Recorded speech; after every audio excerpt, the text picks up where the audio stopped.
नमस्ते, आदाब, सत श्री अकाल, जय भीम, जोहार। मेरा नाम है Prabhash Kumar. Welcome to academy redefining education.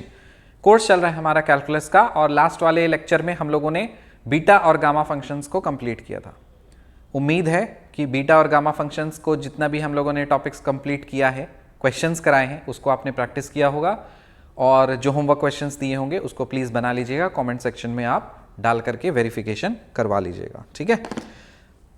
Next lecture है हमारे पास जिसमें हम लोगों ने एक नया टॉपिक स्टार्ट किया है, इंक्रीजिंग एंड डिक्रीजिंग फंक्शंस। सो देखिए, कैलकुलस एक ऐसा सब्जेक्ट है, एक तीर है जिससे 1000 शिकार हो सकते हैं। तो 1000 तो फिलहाल नहीं, यूपीएससी के 2 पेपर्स हैं, 2 पेपर्स में आपके अलग जितने भी सब्जेक्ट्स हैं ना, मैक्सिमम 80% सब्जेक्ट्स कैलकुलस से हिट होते हैं। सो ये हमने एक्सपीरियंस से सीखा है एक्चुअली, क्योंकि जब पहला कोर्स हमने बनाया था तो वो लीनियर अलजेब्रा से स्टार्ट कर दिया था, क्योंकि that time I was studying for machine learning and AI, I was studying linear algebra, so वो सब्जेक्ट टच में था, so that is why I had started. But over a period of time, क्योंकि optional का course मैंने लेना शुरू कर दिया, तो इससे ये रियलाइजेशन हुआ कि कैलकुलस इज़ वेरी इंपॉर्टेंट। एक बार कैलकुलस समय लेकर के अच्छे से अगर करा देने से क्या होता है, बाकी सारे सब्जेक्ट्स कम समय लगता है और ज़्यादा क्रिएटिव वे में समझ में आता है और सारे क्वेश्चंस भी उसके बन जाते हैं बहुत easily.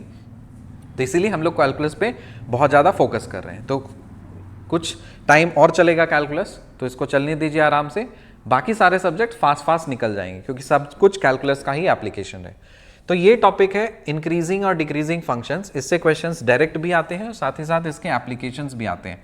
And this comes under the category of application of derivatives. So application of derivatives में हम लोग इंक्रीजिंग और डिक्रीजिंग फंक्शंस ये वाला देख रहे हैं। इसके बाद हम लोग मैक्सिमा और मिनिमा देखेंगे, जिसमें सिंगल वेरिएबल, 2 वेरिएबल्स वाला चीज़ आ जाएगा। फिर टेलर्स और मैक्लॉरिन सीरीज और एक्सपेंशन ऑफ फंक्शंस और स्लोप डिटर्मिनेशन ऑफ लाइन।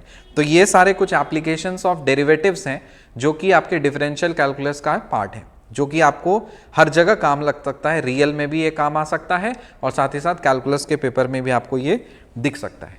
तो इंक्रीजिंग और डिक्रीजिंग फंक्शंस में एक्चुअली क्या है, 2 थ्योरम्स हैं। 2 थ्योरम्स को ही याद रखना है। 2 थ्योरम्स के बेसिस पे जो आपको रिजल्ट मिली है उसको यूज करना है और सारे क्वेश्चंस को सॉल्व कर लेना है।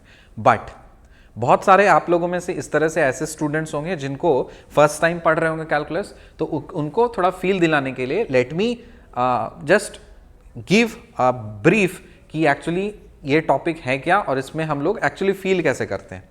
तो फील करने के लिए मान लीजिए कोई इस तरह का, यूं इस तरह का कोई ग्राफ है, और जब कभी भी कोई ग्राफ बनाते हो आप, तो हमेशा आप कोऑर्डिनेट सिस्टम में बनाते हो। आप कार्टेशियन में बना सकते हो, सिलिंड्रिकल में बना सकते हो, स्फेरिकल में बना सकते हो। तो जिस कोऑर्डिनेट सिस्टम में आपको बनाना है उस कोऑर्डिनेट सिस्टम में आप चीज़ों को बना सकते हो। फॉर सिंप्लिसिटी यूपीएससी भी कार्टेशियन तक ही रेस्ट्रिक्ट रखता है। It doesn't ask the questions of this increasing and decreasing functions in spherical और सिलिंड्रिकल। तो इसीलिए हम लोग कार्टेशियन पे ही फोकस करेंगे। तो मान लीजिए ये आपका एक्सिस है, एक्स एक्सिस, और ये रहा आपका वाई एक्सिस। ओके, अब सुनो ध्यान से बात। ये कोई ग्राफ है, ये मान लेते हैं एफ ऑफ एक्स है। तो इस ग्राफ पे कोई 2 पॉइंट ले लो। सपोज ये पॉइंट ले लेते हैं, ये पॉइंट ले लेते हैं, और ये पॉइंट को हम नाम ए दे रहे हैं, इस पॉइंट को नाम हम बी दे रहे हैं। और यदि अगर कोई पॉइंट हमने लोकेट किया है, definitely it has to be located with some coordinates. तो क्योंकि ये 2 डायमेंशनल फिगर है, तो इसका एक्स पॉइंट होगा कुछ और वाई पॉइंट कुछ होगा, है ना। तो मान लेते हैं सपोज ये ए है और ये बी है।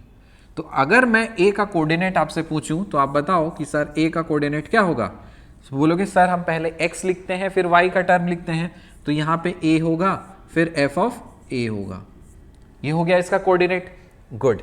b पॉइंट पे आ जाइए, इसको भी हम लोग सपोज लोकेट कर देते हैं। यहाँ पे इसको हम b बोल दे रहे हैं और यहाँ पे सॉरी ये b नहीं, f ऑफ a, हम इसको f ऑफ a लिखेंगे।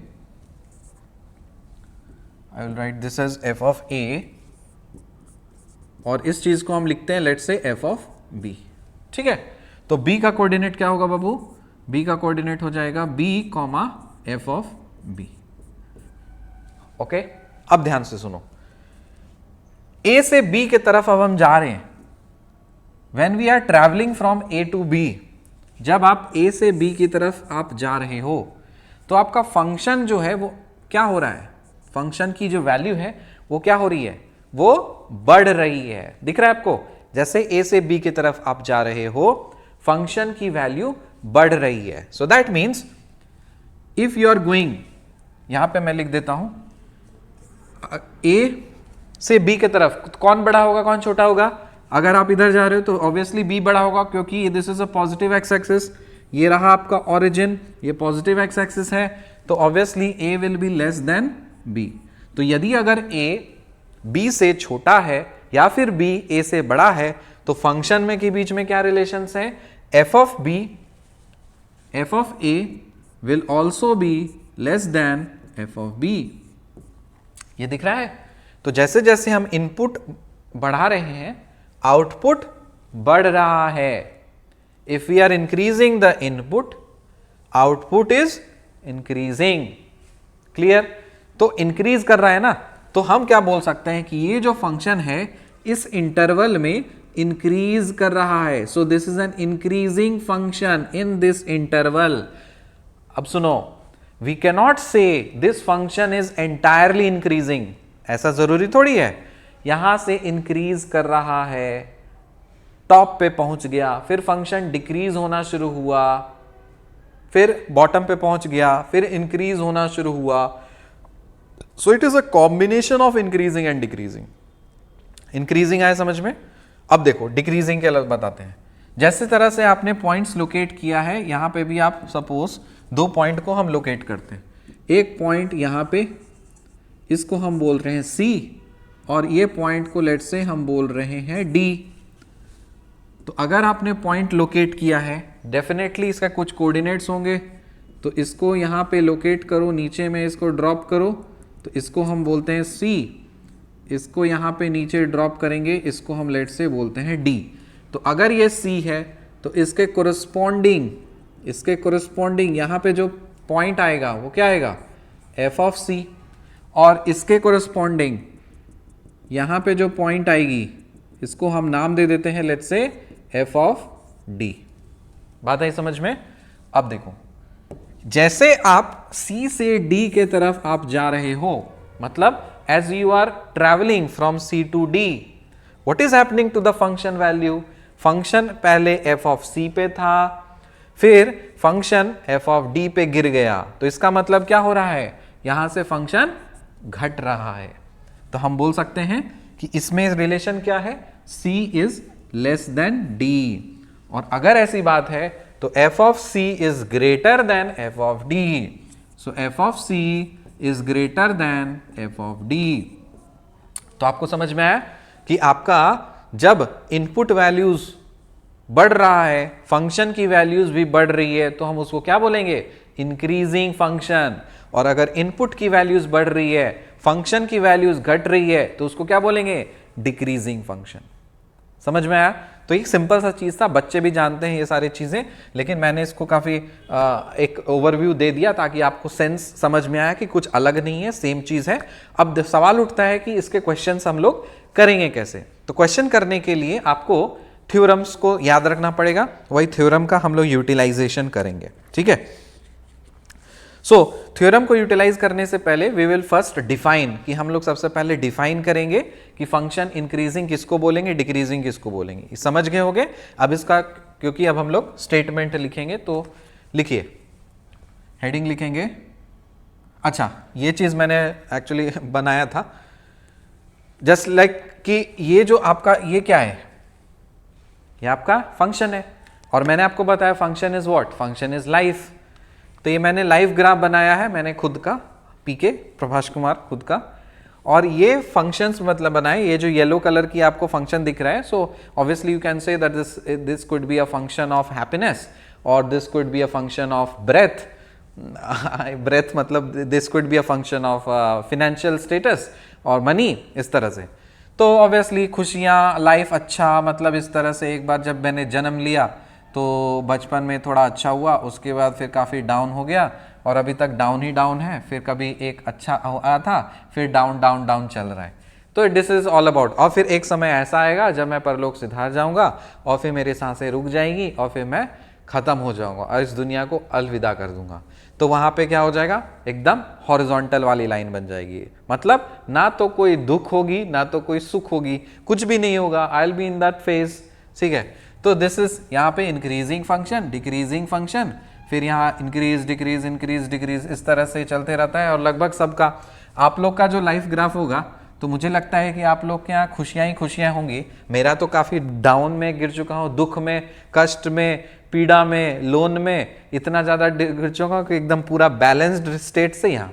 आप लोग का मुझे पता है कि आप लोग कहाँ पे होंगे। जनरली जो एक एवरेज जनता होती है, पूरा वर्ल्ड पॉपुलेशन, उनका कुछ ग्राफ इस तरह से रहता है, ऐसे से रहता है, फिर कुछ समय के बाद अच्छे फेज में परलोक सिधारते हैं। मैं फिलहाल इस स्टेज में हूँ कि मैं लेकिन यहाँ इधर ऐसे नहीं मरना चाहता।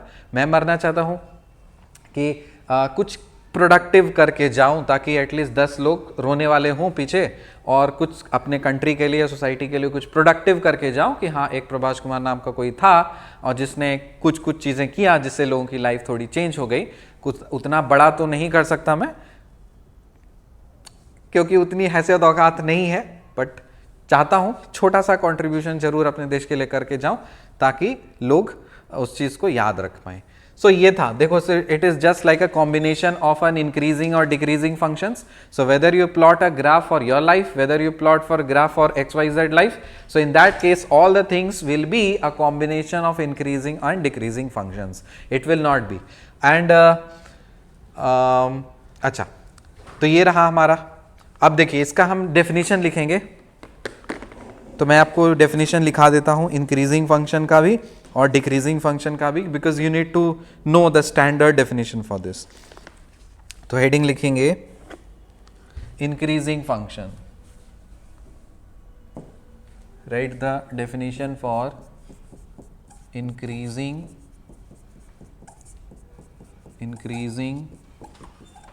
Function, increasing functions. Increasing functions को आपको डेफिनेशन में लिखा देता हूं। Let f be a real valued function, let f be a real valued function defined in the interval, defined in the interval d, मान लेते हैं capital D, which is a subset of R। R मतलब real valued, obviously set of real number से। Then F is called an increasing function, an increasing function in an interval, in an interval D1, subset of D,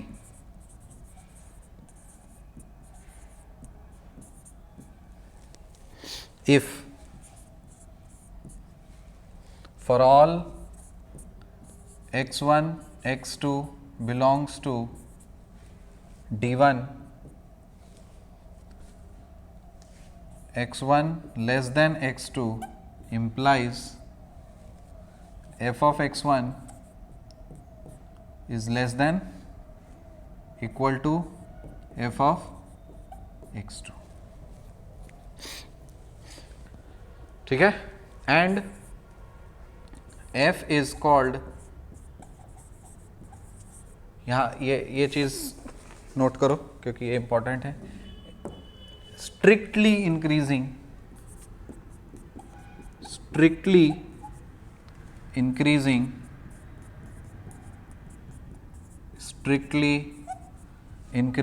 function. और इसी चीज को एक और चीज note करो, monotonically increasing function, monotonically increasing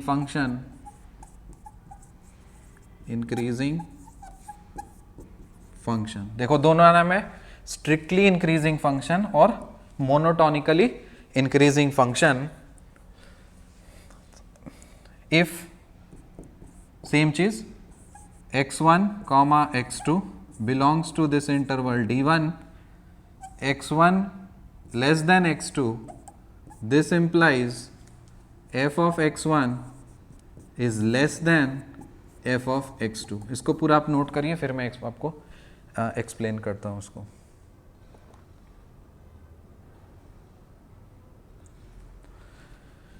so ये इंक्रीजिंग फंक्शंस का डेफिनेशन है। Let f be a real valued function defined in the interval d, which is a subset of R. The f is called an increasing function in the interval d1, which is a subset of d, if for all x1 x2 belongs to d1, x1 अगर less than x2 है, implies it is a one way implication। ठीक है, मतलब if this then this, इसका मतलब समझते हो ना, this is one way implication। So x1 less than x2 implies f of x1 less than equal to f of x2। अगर यहां लेस देन इक्वल टू लिखा रहेगा तब हम उसको इंक्रीजिंग फंक्शन बोलेंगे, खाली इंक्रीजिंग फंक्शन बोलेंगे, ध्यान दो। और यदि अगर लेस देन इक्वल टू नहीं है, मतलब इक्वल टू नहीं है, खाली लेस देन है, तब उसको स्ट्रिक्टली इंक्रीजिंग या फिर मोनोटोनिकली इंक्रीजिंग फंक्शन बोलेंगे। क्लियर है? सो ये अब यहां पे देखो, अभी जो मैंने आपको थोड़ी देर पहले आपको एनालिसिस कराया, ऑब्वियसली ये जो इनपुट वैल्यूज है इस फंक्शन के लिए, let's say x belongs to set of real numbers, क्योंकि it is a real valued function. Real valued function ये तो पूरा सेट है R, उसका क्या किया मैंने, एक सबसेट ले लिया, दैट इज यहां से यहां तक मैंने इस ग्राफ को प्लॉट किया है ना। तो यहां से यहां तक जो मैंने प्लॉट किया है, तो ये इंटरवल क्या है, दिस इंटरवल इज d। और इसी इंटरवल में मैंने एक और इंटरवल ले लिया d1 एनालिसिस करने के लिए। बात आ रही है समझ में? तो यदि अगर मैं बोलूं कि f is an increasing function for all x1 x2 belongs to d1, मतलब दो पॉइंट आप किस इंटरवल में ले रहे हो, इस इंटरवल में रहे हो, तो कोई भी दो पॉइंट अगर आप इस इंटरवल में लेते हो, हर पॉइंट के लिए अगर ये रूल वैलिड है, हर पॉइंट के लिए if x1 less than x2 होने से f of x1 is less then f of x2 अगर हो रहा है, तो इस पूरे इंटरवल में इस पूरे चीज को, इस पूरे फंक्शन को यहां से यहां तक हम इंक्रीजिंग बोलेंगे। क्लियर है? उसी तरह से जैसे ही आप यहां पे थे, इस इंटरवल में आप आए थे, तो इस इंटरवल में कोई भी दो पॉइंट उठा लो, सपोज ये उठा लो, तो ऑब्वियसली ये फंक्शन की वैल्यू कम है, ये ज्यादा है। ये दोनों उठा लो, ये कम, ये फंक्शन की वैल्यू कम है, ये ज्यादा है। तो इसका मतलब यहां से यहां तक आप जितना भी आप सब पॉइंट उठा लो, कोई भी दो पॉइंट उठा लो, हर पॉइंट के लिए ये रूल वैलिड हो रहा है। कौन सा रूल वैलिड हो रहा है? ये वाला। क्लियर है? तो हम इस पूरे इंटरवल में इस पूरे ग्राफ को या पूरे फंक्शन को हम क्या बोलेंगे? डिक्रीजिंग फंक्शन बोलेंगे। नाउ इंक्रीजिंग फंक्शन हो दो कैटेगरीज में बढ़ जाएगा, एक खाली इंक्रीजिंग जहां पे less than equal to term आएंगे, और स्ट्रिक्टली इंक्रीजिंग जहां पे इक्वल टू टर्म नहीं आएगा। तो ये जो स्ट्रिक्टली इंक्रीजिंग फंक्शन है, इसी को मोनोटोनिकली इंक्रीजिंग फंक्शन बोलते हैं। क्लियर हुआ? सो इसी का जस्ट उल्टा बन जाएगा क्या? Decreasing function. तो इसी के जस्ट उल्टा हम लोग लिख लेते हैं। आई थिंक लिखने का जरूरत नहीं है कि मैंने यहां पे आपको लिखा दिया, शॉर्ट में हम करा देते हैं कि अगर डिक्रीजिंग फंक्शन लिखना है, डिक्रीजिंग फंक्शन कब बोलेंगे? डिक्रीजिंग फंक्शन अगर x1 less than x2 implies f of x1 is greater than equal to f of x2। Clear? और यही चीज अगर मैं बोलूं strictly decreasing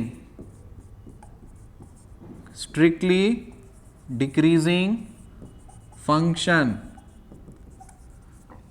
strictly decreasing function, या फिर monotonically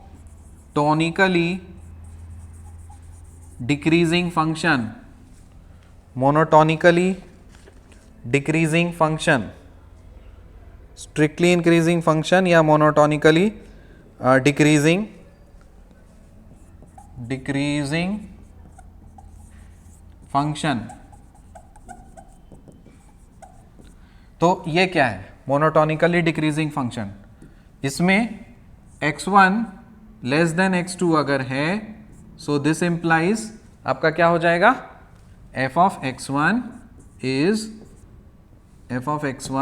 is greater than f of x2।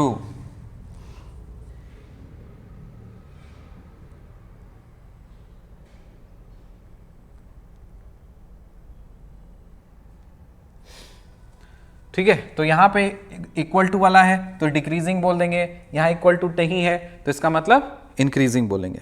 समझ में आया? तो ये चीज़ है इंक्रीजिंग और डिक्रीजिंग। बस इसमें दो थ्योरम्स आपको याद रख लेने हैं, उससे आपका क्वेश्चंस बन जाएगा। तो डायरेक्टली हम लोग क्वेश्चंस में आएंगे, मतलब चेक करने के लिए कब हमारा फंक्शन इंक्रीजिंग है, कब हमारा फंक्शन डिक्रीजिंग है। ठीक है, एक चीज़ और, स्लोप के बारे में थोड़ा सा बात कर लेते हैं। ध्यान दो, मान लो कोई फंक्शन कुछ यूं है और कोई फंक्शन सपोज कुछ यूं है। तो जैसे ही यूं है तो यहां पे अगर हम सपोज टेंजेंट बनाते हैं तो हमारा टेंजेंट कुछ इस तरह से दिखेगा और टेंजेंट कुछ यहां पे इस तरह से दिखेगा। यहां पे टेंजेंट ऐसा, इधर आ जाओ, टेंजेंट कुछ इस तरह से। और हमारा कन्वेंशन क्या है? हमारा कन्वेंशन होता है कि हम ऐसे एंटी क्लॉकवाइज इस चीज़ को हम पॉजिटिव लेते हैं। ठीक है ना? अब मान लो मैं कुछ लाइंस बना रहा हूं, आप बताना स्लोप किसका ज़्यादा है किसका कम है। ठीक है, एक लाइन है, अब एक लाइन कुछ यूं है, एक ऐसा है, एक ऐसा है, एक ऐसा है, और एक निगेटिव साइड में हम सपोज कुछ यूं ऐसे बना देते हैं। ध्यान दो, ये मैं नाम दे रहा हूँ θ1, ये नाम दे रहा हूँ θ2, ये नाम दे रहा हूँ θ3, ये नाम दे रहा हूँ लेट्स से θ4, और ये नाम दे रहा हूँ लेट्स से θ5। मेजर हम लोग ऐसे ही करेंगे, एंटी क्लॉकवाइज ही करेंगे। क्या हम ऐसा बोल सकते हैं? Just 1 second.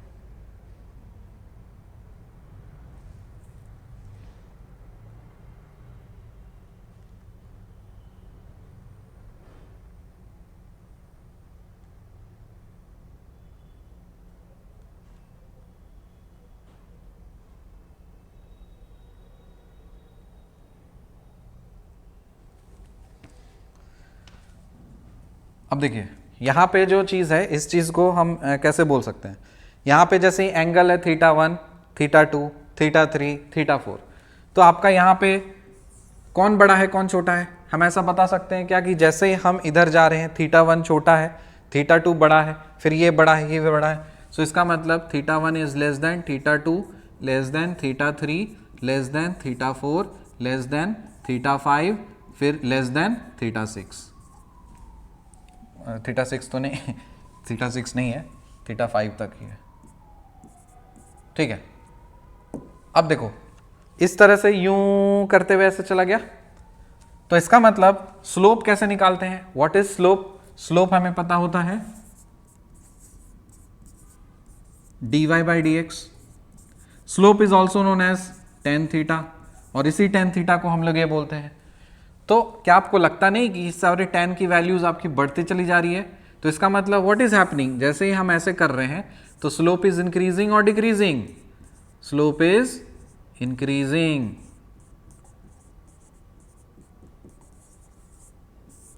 Alright, slope is increasing. ठीक, यहां पे जाके स्लोप हो गया है मैक्सिमम, और उसके बाद फिर क्या होगा? स्लोप घटना शुरू होगा नेगेटिव साइड में, इस चीज में। तो यहां पे देखो जिस तरह से ऐसे रखे हो स्लोप, फिर ऐसे, इसका मतलब ये जो लाइन है इसकी स्लोप कम है, इसकी स्लोप ज्यादा है, इसकी स्लोप और ज्यादा है, इसकी स्लोप और ज्यादा है, और कोई लाइन सपोज हॉरिजॉन्टल है, इसका स्लोप 0 हो गया। तो जैसे ही आप ट्रैवल करते हो, सपोज ये इस तरह से आप ट्रैवल करते हो, जीरो स्लोप से मैक्सिमम स्लोप, है ना, जीरो स्लोप से मैक्सिमम स्लोप। 1090 क्या होता है, अनडिफाइंड, मतलब इंफिनिटी, हाईएस्ट स्लोप एकदम पूरा, और ये जीरो स्लोप। तो स्लोप क्या हो रहा है, इस तरह से यूं बढ़ रहा है, स्लोप इज इंक्रीजिंग। तो यहां पे देखिए आप, जब आप इस तरह से हो, यहां का स्लोप अगर मैं बोलूं और यहां का स्लोप, तो आपको क्या दिख रहा है, स्लोप इज इंक्रीजिंग और डिक्रीजिंग, स्लोप इज डिक्रीजिंग, कि स्लोप ये है, फिर ये घट रहा है, उसके बाद एक ऐसा पॉइंट आएगा जहां पे स्लोप जीरो हो जाएगा, उसके बाद फिर स्लोप क्या होगा, बढ़ना शुरू हो जाएगा, इसका स्लोप कम है, इसका स्लोप ज्यादा है, बढ़ना शुरू हो जाएगा। समझ में आ रहा है? तो ये स्लोप से भी रिलेटेड है कि अगर आपका फंक्शन इस तरह से स्लोप आपका घटना शुरू हो जाए तो वो इंक्रीजिंग फंक्शन होगा, स्लोप आपका बढ़ना शुरू हो जाए तो वो डिक्रीजिंग फंक्शन होगा। ठीक है, तो इस तरह से भी आप कर सकते हो।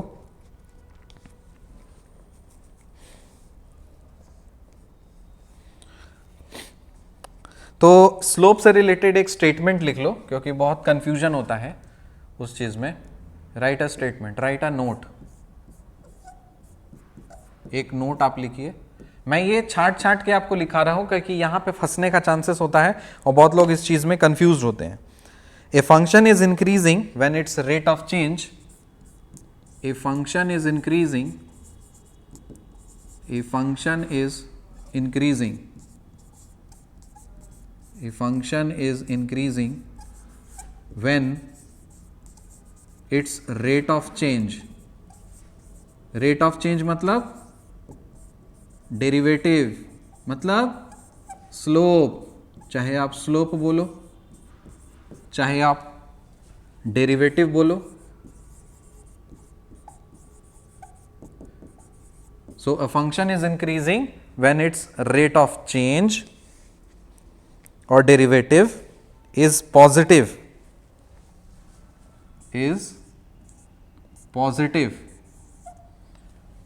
and decreasing when its rate of change is negative, and decreasing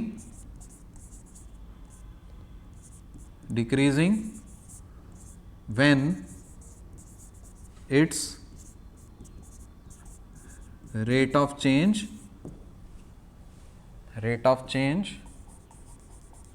मतलब स्लोप और डेरिवेटिव इज निगेटिव। ठीक है, तो ये रूल याद रखना, जब कभी भी स्लोप इस तरह से यूं होगा मतलब पॉजिटिव होता है ना थीटा, इस तरह से जो हम लोग लेते हैं थीटा को, we take this as positive. तो जब कभी भी इस तरह का यूं आपका टेंजेंट बन रहा होगा तो ध्यान रखिएगा फंक्शन आपका इंक्रीजिंग होगा। और मान लेते हैं आपका स्लोप कुछ यूं होगा, तो इस केस में आपका क्या चला जाएगा, थीटा इज निगेटिव, इधर से आप मेजर करोगे सो थीटा इज निगेटिव, तो यहां पे फंक्शन इज इंक्रीजिंग और यहां पे फंक्शन इज डिक्रीजिंग। यहां पे देखो निगेटिव स्लोप है ये सारे, तो द फंक्शन इज डिक्रीजिंग, यहां पे पॉजिटिव स्लोप है, फंक्शन इज इंक्रीजिंग। क्लियर है? तो ये एक स्टेटमेंट हो गया।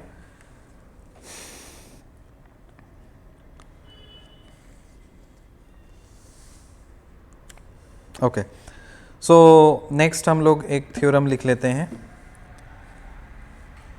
A function is continuous in the closed interval AB, right? Theorem.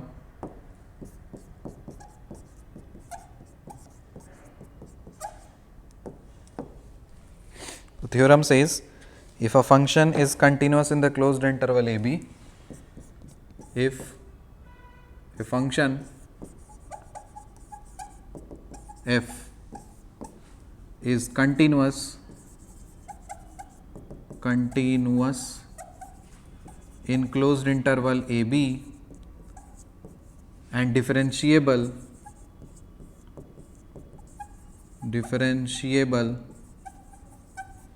in open interval AB,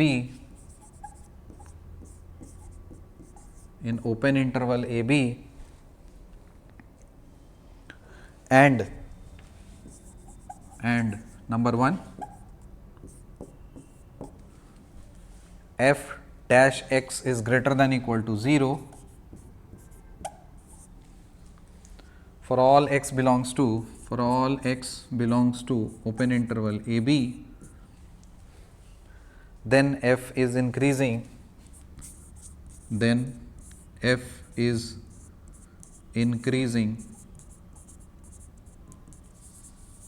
in the closed interval ab.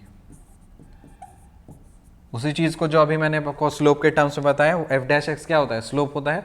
If the slope is greater than equal to 0, I will call this as the function to be increasing in the closed interval a b. अब यही चीज को खाली equal to भगा दो तो ये increasing के जगह क्या आ जाएगा, स्ट्रिक्टली इंक्रीजिंग या मोनोटोनिकली इंक्रीजिंग. दूसरा,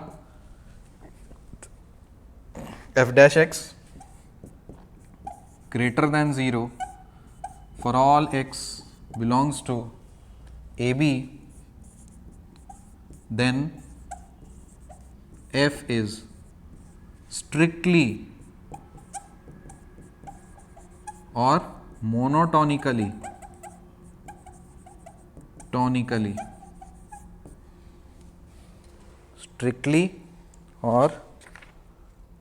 monotonically increasing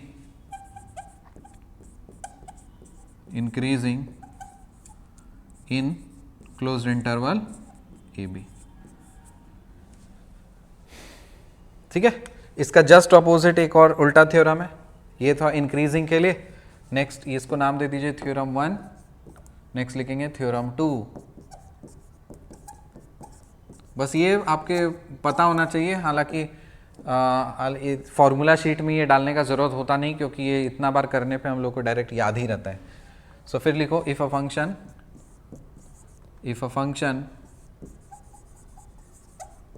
f is continuous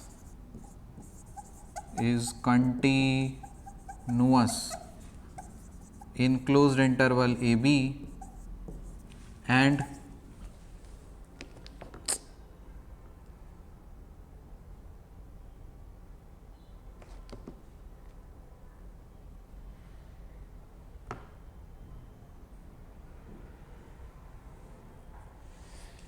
differentiable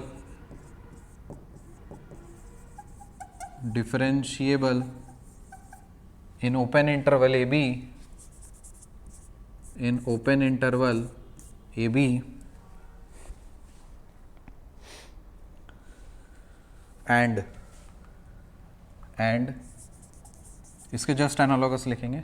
number 1, f dash x is less than equal to 0 for all x belongs to a comma b, then f is decreasing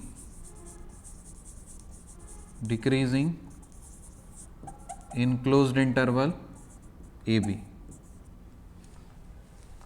Number 2, f dash x is less than 0 for all x belongs to AB, then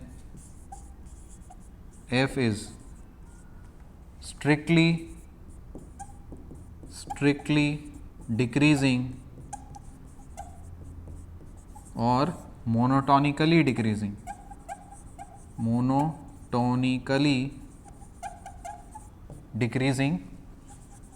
in the closed interval AB.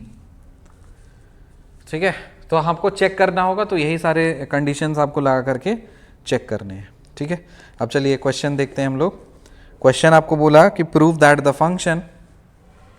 अब questions पे आते हैं. इस पे और कुछ topic है नहीं, छोटा सा लेक्चर है तो बस क्वेश्चंस आपको देखने कैसे बनाने हैं.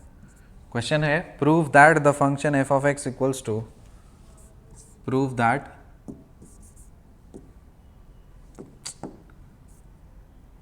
क्या है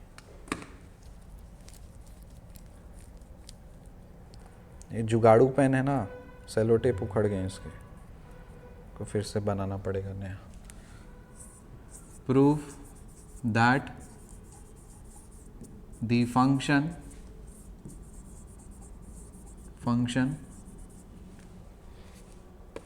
f of x equals to ax plus b is strictly increasing,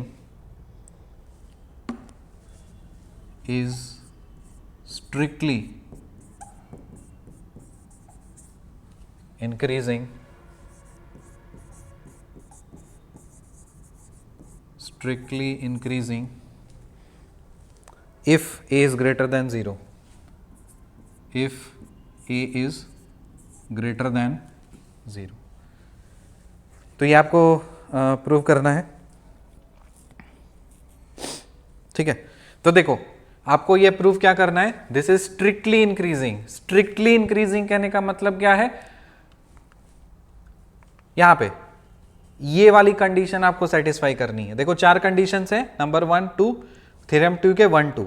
अब टू बी मोर स्पेसिफिक देखिए, कॉन्टेक्स्ट और कॉन्सेप्ट आपने समझ लिया है, सीख लिया है, लेकिन प्रॉब्लम सॉल्व करने के लिए थ्योरम के 1 2, थ्योरम 2 1 के 1 2 और थ्योरम 2 के 1 2, इसी 4 में से कोई एक उठाना है। यहां पे आपको बोला है प्रूव करो कि the function is strictly increasing. तो यहां पे आपको ये नहीं देखना है, ये नहीं देखना है, ये भी नहीं देखना है, सिर्फ ये देखना है, ये कंडीशन सेटिस्फाई होनी चाहिए, ठीक है। तो कंडीशन क्या है, f dash x positive should be greater than 0 in the open interval a b. Okay, तो यहां पे देखो सबसे पहले थ्योरम का पहला स्टेटमेंट तो सेटिस्फाई होना चाहिए कि function should be continuous and differentiable. तो क्योंकि एक पॉलिनोमियल है तो definitely we can say that the function is continuous and polynomial. I am not writing the full statement, आप उसको सजा करके अच्छे से बच्चा करके आप लिख सकते हो, ठीक है। मैं सिर्फ जो जरूरत है वो सिर्फ बताऊंगा।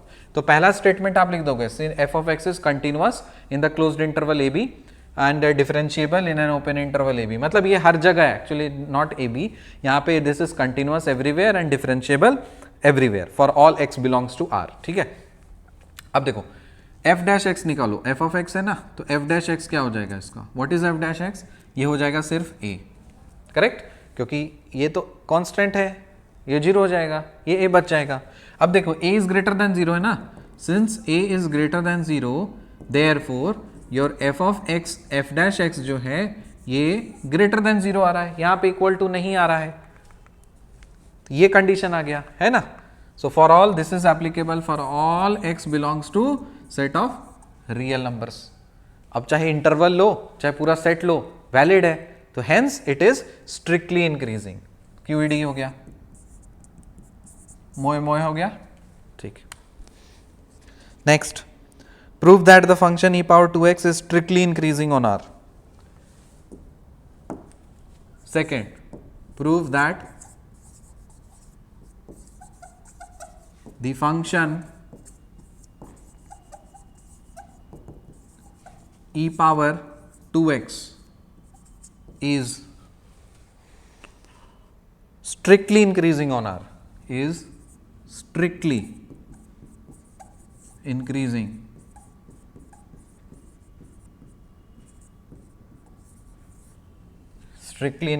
on R। देखो देखने में काफी आसान खटाक से छिट सा लग रहा है, लेकिन एक्चुअली ये it was actually a problem. ये जब मैं अपनी तैयारी भी करता था अपने गेट एग्जाम की भी, क्योंकि उसमें है इंजीनियरिंग मैथमेटिक्स में सेम चीज़ पढ़ना रहता है जो आप यूपीएससी में पढ़ रहे हो, तो वहाँ पे भी मेरे को बहुत परेशानी होती थी। अरे स्ट्रिक्टली इंक्रीजिंग बोलते हैं, कभी मोनोटोनिकली बोलते हैं, कभी इंक्रीजिंग बोलते हैं। इनफैक्ट 11th-12th में भी कॉन्सेप्ट मेरा क्लियर नहीं हुआ था। ये मैं यूपीएससी का पढ़ाते पढ़ाते जो मैं लेक्चर्स प्रिपेयर कर रहा हूँ उसमें जा कर के ये क्लियर हुआ, तो एकदम क्रिस्टल क्लियर हो गया, तब ये बहुत आसान लग गया। यहाँ पे देखो, यहाँ पे स्टेटमेंट हालांकि आपको लिखना है। सपोज आ गया इस तरह से क्वेश्चन, 5 नंबर का, ज़्यादा नहीं आएगा, तो अगर आ गया तो आप पूरा स्टेटमेंट आप लिखोगे, गिवन, उसके थ्योरम्स लिख दोगे, कंडीशंस लिख दोगे, ब्ला ब्ला करके लिख दोगे। मैं डायरेक्ट जो हिट करेगा वो चीज़ कर रहा हूँ, ठीक है। यहाँ पे भी क्या आपको दिखाना है, स्ट्रिक्टली इंक्रीजिंग दिखाना है, इसका मतलब F dash x should be greater than 0। तो यहाँ पे फंक्शन एफ ऑफ एक्स क्या है, ई पावर 2x है, एफ डैश एक्स निकालो, what is this, 2 e power 2x, okay.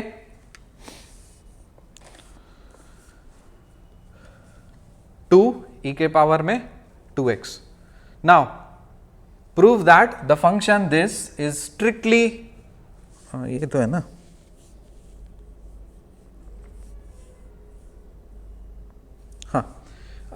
The function is strictly increasing, ये चीज, तो यहां पे भी आपको ये चीज दिखाना है। सो इसका मतलब ये जो चीज क्या है, this function is greater than 0, 2 into this, so this is greater than 0 for all x belongs to set of real numbers. लिख सकते हो इसको, क्यों? क्योंकि देखो अगर x की वैल्यू 0 भी पुट करोगे ना तो ये क्या होगा, 1 होगा। ये कभी 0 हो सकता है क्या?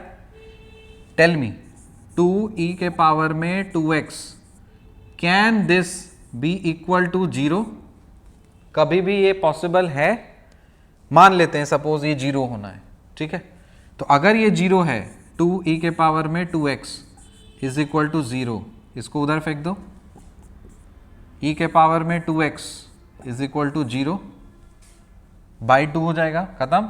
दोनों साइड लॉग ले लो, ln ले लीजिए 2x ln e is equal to ln 0। ये क्या होता है, अनडिफाइंड होता है ना मेरे भाई, पॉसिबल ही नहीं है, तो ये तो कभी इक्वल टू 0 हो ही नहीं सकता। This will be obviously greater than 0 for all x belongs to r, so that is why we can say that it is strictly increasing function. ठीक है, नेक्स्ट लिखिए, prove that, third question is prove that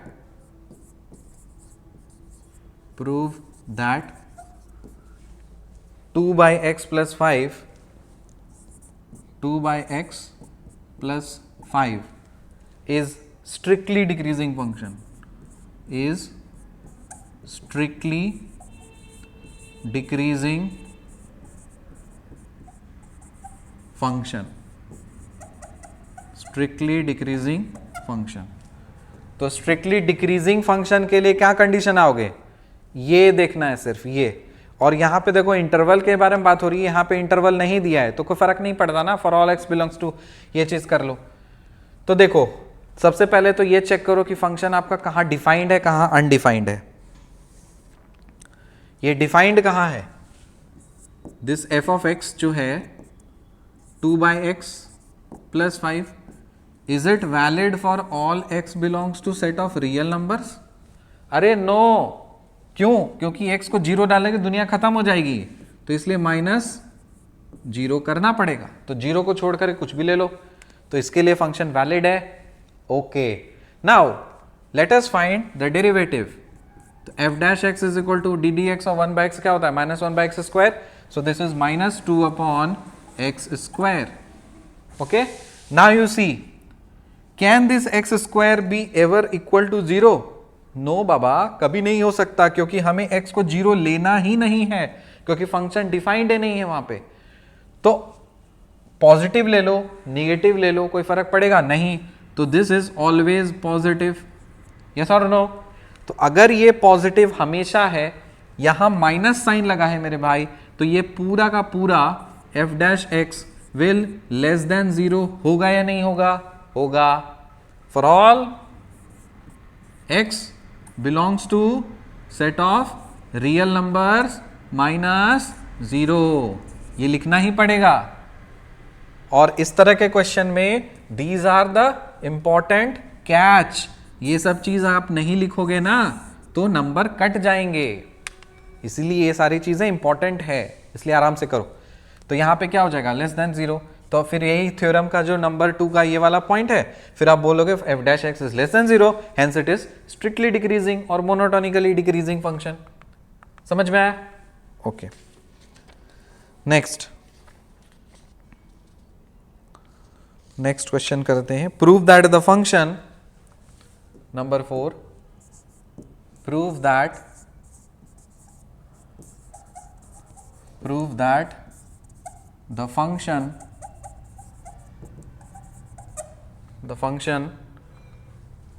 क्या है, f of x equals to x cube minus 6x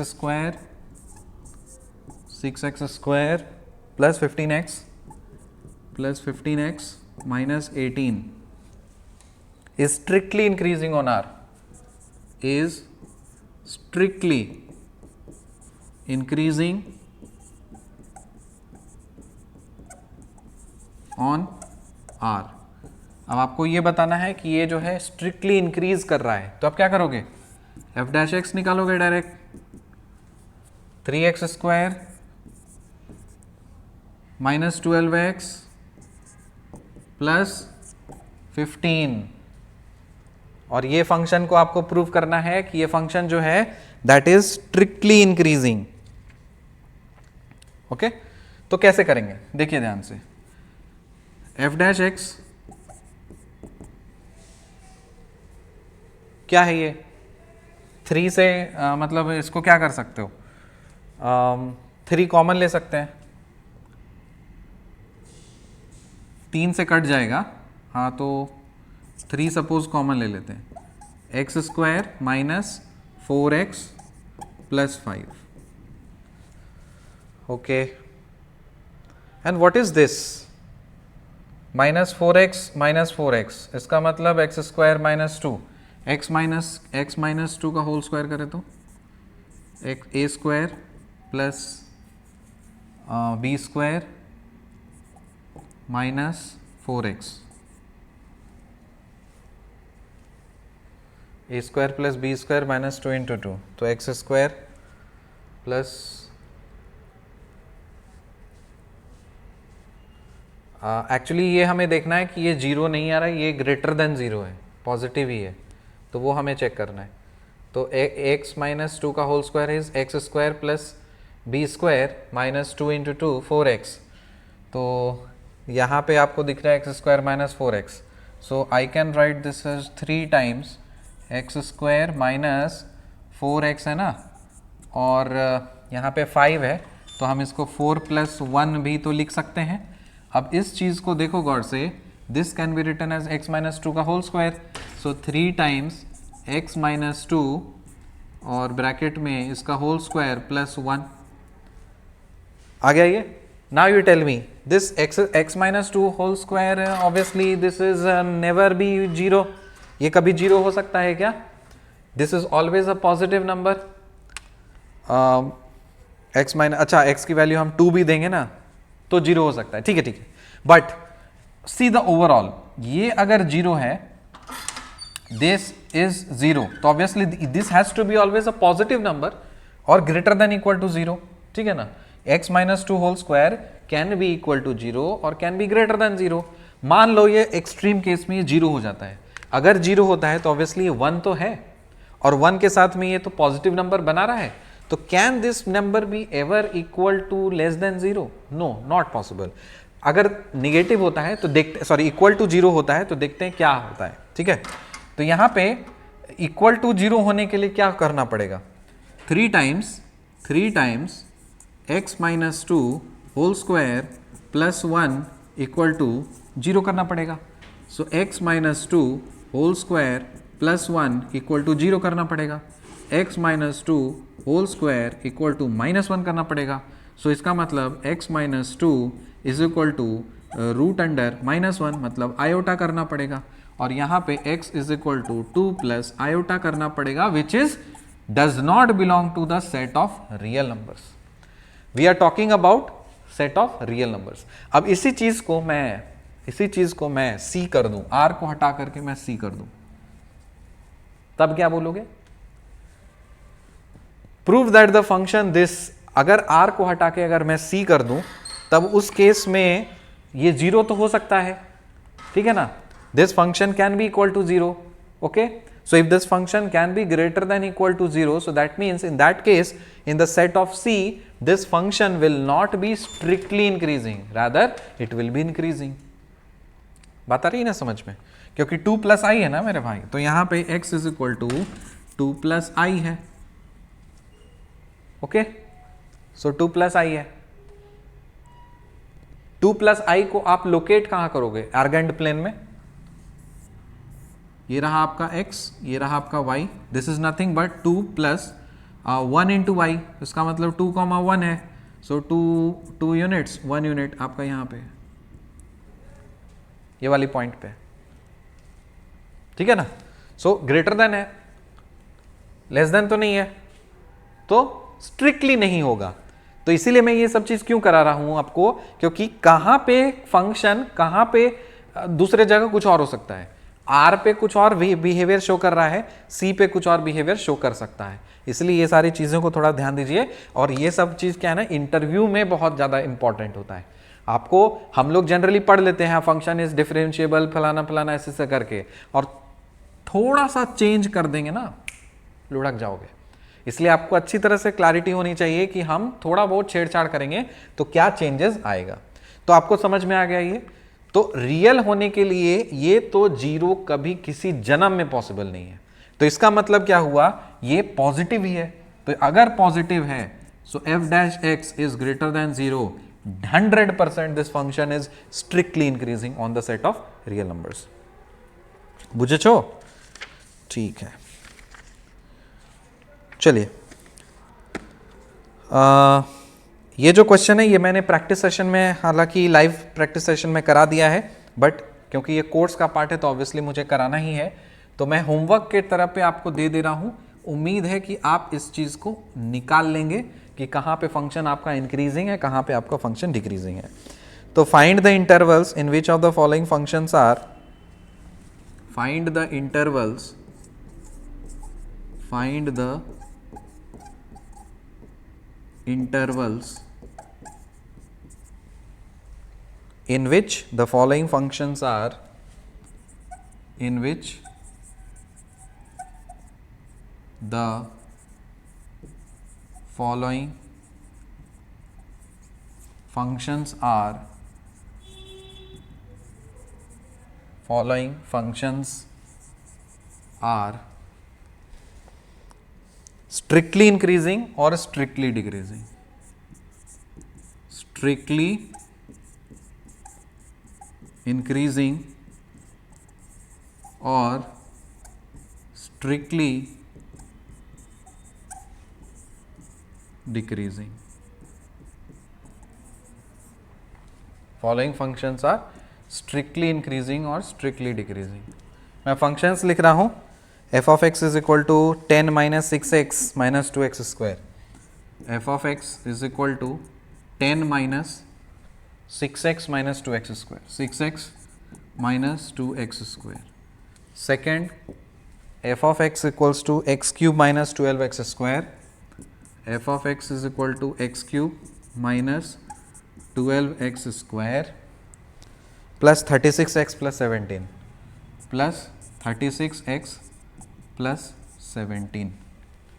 Then we have f of x equals to minus 2x cube, f of x is equal to minus 2x cube minus 9x square, minus 9x square minus 12x plus 1. और मेरे teaching का style का आपको अच्छी तरह से पता है, मैं क्वेश्चन दूंगा, आंसर नहीं बताऊंगा। आंसर आपको बनाना है।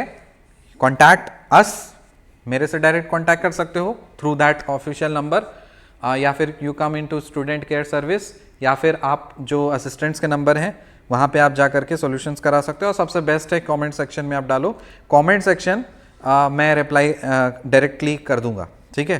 तो वो चीज़ मेरे को थोड़ा सा देखना है, क्योंकि आप आंसर बताने से क्या होता है ना, आपकी एक साइकोलॉजी होती है कि किसी तरह से आंसर पूरा दो, फिर आप क्या होता है ना कि आप उस चीज़ को फिर ठीक से सीख नहीं पाते हो। वो दूसरी बात है, this is a weird thing कि हम आंसर कैसे मैच करेंगे। अरे भाई कॉन्सेप्ट सीखे हो ना, तो डेफिनेटली आपका आंसर कॉन्सेप्ट के अकॉर्डिंग ही आना चाहिए। So you need to be 100% sure कि आपने अगर कोई भी मिस्टेक नहीं की है तो आंसर आपका सही आएगा। मैच करने के लिए you have to contact us, I am not going to give you the direct, because आप उस चीज़ को कर लोगे, ठीक है। तो आप मान लो सपोज ये वीडियो 5 साल बाद 10 साल बाद कोई अगर देख रहा होगा, तो आप कमेंट सेक्शन पे वहाँ पे आप पढ़ लेना, तो आपको समझ में आ जाएगा ऑलरेडी वो चीज़ है। और जब तक मैं ज़िंदा हूँ तब तक मैं आंसर तो बताता रहूँगा, ठीक है। तो ठीक है, तो ये था कॉन्सेप्ट इंक्रीजिंग और डिक्रीजिंग फंक्शन का। तो 4 चीज़ें हम लोगों ने सीखा, increasing, strictly increasing, decreasing, strictly decreasing. Strictly increasing को मोनोटोनिकली इंक्रीजिंग बोलते हैं और स्ट्रिक्टली डिक्रीजिंग को मोनोटोनिकली डिक्रीजिंग बोलते हैं। ये 4 पॉइंट्स इंपॉर्टेंट हैं आपके, वही कंडीशंस और रूल्स आपको यूज करनी है फॉर दैट पर्टिकुलर क्वेश्चन, जो भी आपको क्वेश्चन में पूछा गया है, जो भी आपको क्वेश्चन में आपको आता है। ठीक है, so with this I am signing off with this lecture, जिसमें हम लोगों ने इंक्रीजिंग एंड डिक्रीजिंग फंक्शन सीखा है। अगले लेक्चर में हम लोग कॉन्सेप्ट सीखेंगे मैक्सिमा और मिनिमा का फॉर सिंगल वेरिएबल।